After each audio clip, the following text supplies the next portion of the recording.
دائما أبدا على حبيبك خير الخلق كلهم.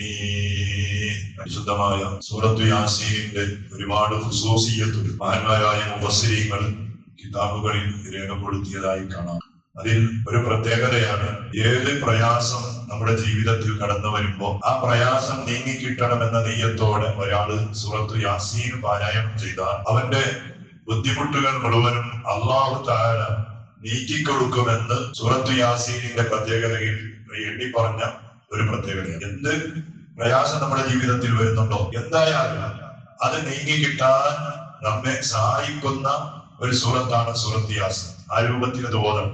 ഒരു മരിച്ചവർ പറഞ്ഞ പോലെ മരിച്ച ആളുകൾക്ക് മാത്രം ഉള്ളതല്ല യാസീൻ. അയാത്തോടെ നമുക്ക് രോഗം വന്നു, ആ രോഗം മാറിക്കിട്ടണമെന്ന നിയത്തോടെ ഓതിയാൽ അള്ളാഹു രോഗം മാറ്റി തരും. കടങ്ങളിൽ അല്ലെങ്കിൽ സിഹിരിൽ കുടുങ്ങി അല്ലെങ്കിൽ കണ്ണേറ് അങ്ങനെ ഏത് ബുദ്ധിമുട്ടാണെങ്കിലും ആ ബുദ്ധിമുട്ടുകൾ നമ്മിൽ നിന്ന് നീങ്ങിപ്പോകും സൂറത്ത് യാസീൻ ഓതിയാൽ. പക്ഷെ ഇന്നത്തെ അവസ്ഥ എന്തെന്ന് പറഞ്ഞാൽ ഉസ്താദുമാരടക്കം തജ്വീദിന്റെ നിയമങ്ങൾ അറിഞ്ഞ ആളുകൾ അടക്കം ഏതെങ്കിലും ഒരു പരിപാടിയിൽ അല്ലെങ്കിൽ ഏതെങ്കിലും ഒരു വീട്ടിൽ യാസീൻ ഓതുന്നുണ്ടെങ്കിൽ പെട്ടെന്ന് ഓതി തീർക്കാനാണ് ഇന്നത്തെ പതിവ്. അങ്ങനെ യാസീനിന് മഹ്റജില്ല, തജ്വീദിന്റെ നിയമമില്ല, ഇങ്ങനെ ഓദിക്കും. അതുകൊണ്ടാണ് നമുക്ക് യാസീനിൽ കൊണ്ട് കിട്ടേണ്ട നേട്ടങ്ങൾ നമുക്ക് കിട്ടാതെയായി പോകുന്നതാണ്. യാസീനും തജ്വീദിന്റെ നിയമം നിർബന്ധമാണ്. പല സദസ്സിൽ പോയാലാണ് ഒരു തജ്വീദിന്റെ ഒരു നിയമവും പാലിക്കാതെയുള്ള പരിശുദ്ധമായ സൂറത്ത് യാസീനിന്റെ പാരായണം അതൊരിക്കലും പാടില്ല, വലിയ തെറ്റാണ്. നമുക്ക് സാവധാനത്തിൽ ഇങ്ങനെ ഓതിയാൽ യാസീൻ ഒരു 7 മിനിറ്റ് കൊണ്ട് നല്ല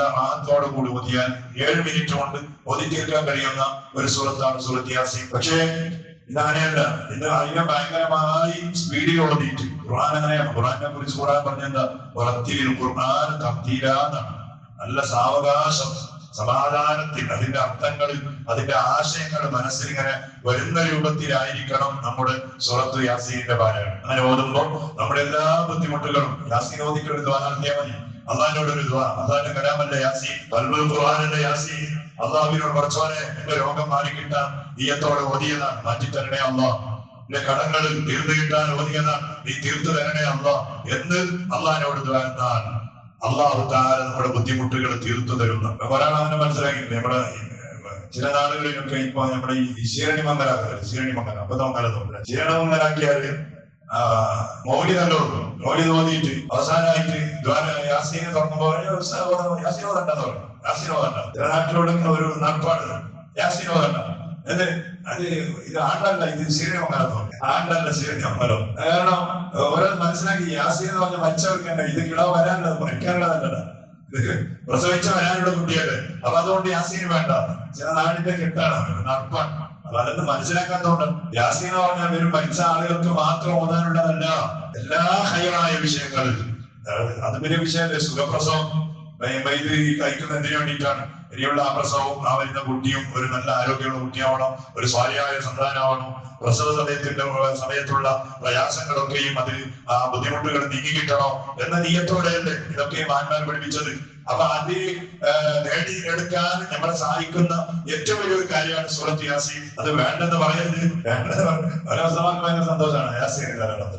ഒരാൾക്കാരുണ്ട് എന്റെ പരിപാടിയായിട്ട് അൽഫാത്തിയ എന്ന് പറയുമ്പോൾ തന്നെ ഭയങ്കര പേടിയാണ്. ഇത് യാസീനാവോ ഉള്ളതായാലാണ് അൽഫാത്തിയാണ്. അതാണ് വേറെ സാഹചര്യം അല്ല അൽഫാത്തിയാന്ന് വിളിക്കുന്ന ആളുണ്ട്.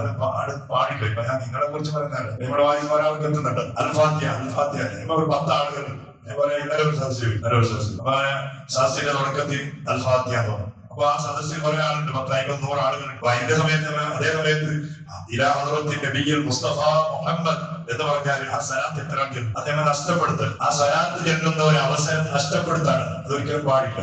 ഫാത്തിഹയല്ല, റസൂലുള്ളാഹിന്റെ ഇലാ ഹദ്റത്തി നബിയിൽ മുസ്തഫ മുഹമ്മദ് സ്വല്ലല്ലാഹു അലൈഹി വസല്ലം 10 ആളുകളുടെ സലാത്തായി.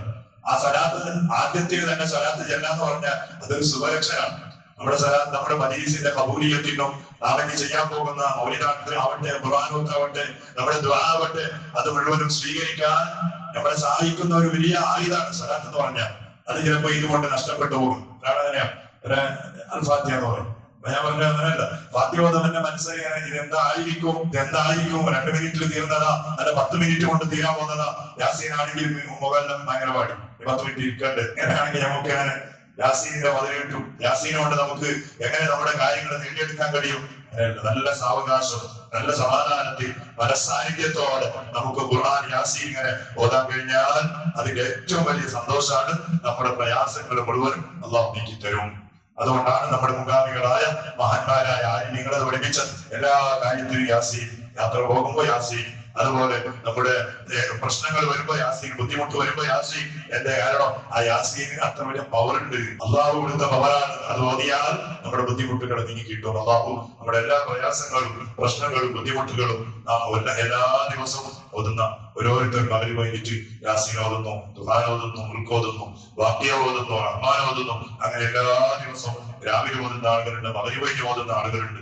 അല്ലാഹ് നമ്മുടെ ആ ഖുർആനോത്ത് കാരണമായി നമ്മുടെ ദുനിയവിയും ഉഖ്റവിയുമായ എല്ലാ പ്രയാസങ്ങളും, പ്രശ്നങ്ങളും, ബേജാറുകളും, പ്രതിസന്ധികളും, അപരാധികളും, വ്യവരാധികളും നീ തീർത്തു തരണേ റഹ്മാനെ. നല്ല റാഹത്തുള്ള, സന്തോഷമുള്ള, സമാധാനമുള്ള ജീവിതം ദുനിയാവിലും ആഖിറത്തിലും ഞങ്ങൾക്ക് നീ ഔദാര്യമായി നൽകണേ അല്ലാഹ്. ഒരുപാട് ആളുകൾ യാസീനെ സ്നേഹിച്ച ആളുകൾ, ഖുർആനിനെ സ്നേഹിച്ച ആളുകൾ, അത് കേട്ട ആളുകൾ, അത് ഓതിയ ആളുകൾ, പടച്ചവനെ എത്രയോ ആളുകളിൽ പലവിധ ശാരീരികമായ രോഗങ്ങൾ പിടിപെട്ട് ബേജാരിൽ കഴിയുന്നവരാണ് അല്ലാഹ്. അത് നമ്മുടെ വീട്ടുകാരുണ്ട് പടച്ചവനെ, നമ്മുടെ അയൽവക്കക്കാരുണ്ട്, നമ്മുടെ സ്നേഹിതന്മാരുണ്ട്, നമ്മുടെ നാട്ടുകാരുണ്ട്, ഞങ്ങളുമായി ദുആ വസീയത്ത് ചെയ്യുന്ന പലരുമുണ്ടല്ലോ. എല്ലാ രോഗങ്ങളും നീ മാറ്റിക്കൊടുക്കണേ റഹ്മാനെ. രോഗം അല്ലാഹുവേ ശരീരത്തിൽ ഏൽപ്പിച്ചത് റബ്ബായ നീയാണെങ്കിൽ അത് മാറ്റേണ്ടതും നീയാണല്ലോ. അതിന്റെ പല കാരണങ്ങൾ നമ്മുടെ മുന്നിൽ നീ വെച്ചവനാണ്. അതിന്റെ ഏറ്റവും പ്രധാനപ്പെട്ട ഒരു കാരണമാണ് സൂറത്ത് യാസീൻ. ആ യാസീനിന്റെ ബറക്കത്തുകൊണ്ട് നമ്മുടെ എല്ലാ രോഗങ്ങളും, ബുദ്ധിമുട്ടുകളും നീ തീർത്തു തരണേ അല്ലാഹ്. നല്ല ആരോഗ്യമുള്ള, ആഫിയത്തുള്ള, മനസ്സമാധാനമുള്ള ജീവിതവും ശരീരവും മരണം വരെ ഞങ്ങൾക്ക് നീ നൽകണേ അല്ലാഹ്. പടച്ചവനെ, ഗൾഫിലും മറ്റും അധ്വാനിക്കുന്ന നമ്മുടെ കുടുംബങ്ങളും നാട്ടുകാരും സ്നേഹിതന്മാരും, അല്ലാഹ് ഞങ്ങളുമായി ബന്ധപ്പെടുന്നവർ, ഞങ്ങളുടെ പള്ളിയെ സ്നേഹിക്കുന്നവർ, പള്ളിക്ക് വേണ്ടി സഹായം ചോദിക്കുമ്പോൾ നല്ല മനസ്സോട് തരുന്ന ആളുകൾ, എല്ലാവരുടെയും എല്ലാവിധ ബേജാറുകൾ നീ തീർത്തു കൊടുക്കണേ അല്ലാഹ്. പടച്ചവനെ, അവിടെ ജോലിയില്ലാതെ ബേജാറായ ആളുകൾ, വിസയുടെ അവധി കഴിയാനായി ബേജാറ് പറഞ്ഞവർ, യഥാമ കഴിയാനായി ബേജാറ് പറഞ്ഞവർ, അല്ലാഹുവേ എല്ലാവർക്കും എല്ലാ രൂപത്തിലുള്ള സഹായങ്ങൾ നീ ചെയ്തു കൊടുക്കണേ റഹ്മാനെ. നീ ചെയ്തു കൊടുക്കണേ അല്ലാഹ്. റബ്ബേ, കടലിലും കരയിലും അധ്വാനിക്കുന്ന മുഅ്മിനീങ്ങൾക്ക് വേണ്ട രൂപത്തിലുള്ള ഖൈറാത്തുകൾ നീ അടുപ്പിക്കണേ അല്ലാഹ്. ബറകാത്തുകൾ നീ അടുപ്പിക്കണേ റഹ്മാനെ. അല്ലാഹുവേ, മരിച്ചുപോയ നമ്മുടെ എല്ലാ കുടുംബങ്ങൾക്കും നീ മഗ്ഫിറത്ത് നൽകണേ അല്ലാഹ്, മർഹമത്ത് നൽകണേ അല്ലാഹ്. പടച്ചവനെ, നമ്മുടെ ഒരു കൂട്ടുകാരന്റെ മകൻ ഗൾഫിൽ നിന്ന് നാട്ടിലേക്ക് യാത്ര ഉദ്ദേശിക്കുകയാണ് അല്ലാഹ്. ആ യാത്രയിൽ വലിയ ബറക്കത്ത് നൽകണേ അല്ലാഹ്, ഖൈർ നൽകണേ അല്ലാഹ്. ഞങ്ങൾ ഓരോ ദിവസവും ചെറുതും വലുതുമായ പല യാത്രകൾ നടത്തുന്നവരാണ്. പരിശുദ്ധമായ ഹജ്ജിന് വേണ്ടി യാത്രക്ക് ഒരുങ്ങിയ ആളുകളുണ്ട്. എല്ലാവരുടെ യാത്രയിലും വലിയ ബറക്കത്തും കാവലും മദദും നീ നൽകണേ അല്ലാഹ്. ബിഹഖി സയ്യിദിനാ മുഹമ്മദി സ്വല്ലല്ലാഹു അലൈഹി വസല്ലം. ഹസ്ബുനല്ലാഹു ونعم الوكيل، نعم المولى ونعم النصير، ونعم الوكيل، نعم المولى ونعم النصير. حسبنا الله ونعم الوكيل، نعم المولى ونعم النصير.